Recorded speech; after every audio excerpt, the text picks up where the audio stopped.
Hello, আসসালামু আলাইকুম। স্বপ্নম বুবলি তো ইতিমধ্যে তিনি বিট কোম্পানির ব্র্যান্ড অ্যাম্বাসাডার হয়েছেন।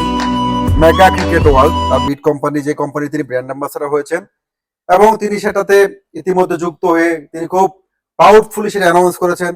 এবং সেটা ইতিমধ্যে বিভিন্ন বিট সাইডে, বিভিন্ন অনলাইনে সেটা ভিডিও চলছে। তবে সবচেয়ে বেশি সেটা ভিডিওটা কোথায় হয় জানেন? পর্ন সাইটগুলোতে, পর্ন সাইটগুলোতে।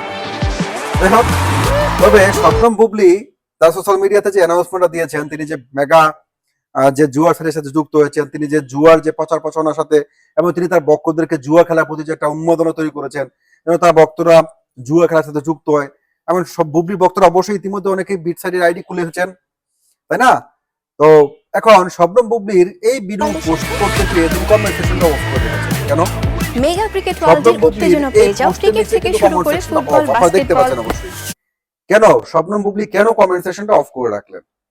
তিনি বিট সাইডে যুক্ত হয়েছেন, সেটা খুব প্রাউডফুলি তিনি বললেন। তাহলে এটা কমেন্ট সেকশনটা অফ করে রাখতে হবে।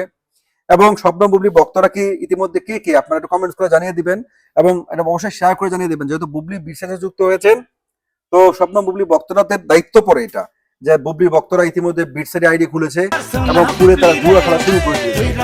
এখন কারা কারা কত টাকা দিচ্ছেন, casino, cricket, rummy, football, tennis সব খেলাই বিট সাইডে আছে। তো এখান থেকে কে কত ইনভেস্ট করলেন, কে কত জিতলেন, যারা বুবলির ভক্ত, যারা সাচ্চা ভক্ত, তারা জানাই দিবেন যে আপনারা কে কত টাকা এখানে ইনভেস্ট করে কত টাকা প্রফিট পেয়েছেন। এবং আপনারা এই নতুন যে মেগা ক্রিকেট ওয়ার্ল্ড, যার সাথে স্বপ্নম বুবলি ব্র্যান্ড অ্যাম্বাসাডার হয়েছেন, সেটা কতটা বিশ্বাসযোগ্য একটা বিট সাইট, যেখানে মানুষ খুব বিশেষ হাতে বিট খেলতে পারবে বা জুয়া খেলতে পারবে।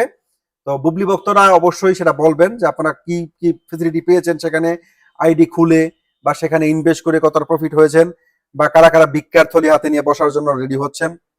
কিন্তু কমেন্ট সেকশন অফ কেন? এই পোস্টের নিচে কমেন্ট সেকশন অফ কেন? তাহলে এখানে কমেন্টস যদি কম হয়, তাহলে তো এই ভিডিও রিচ পাবে না। তাহলে তো যারা ব্র্যান্ড অ্যাম্বাসাডার করে তাদের তো এটার জন্য একটা লস প্রজেক্ট।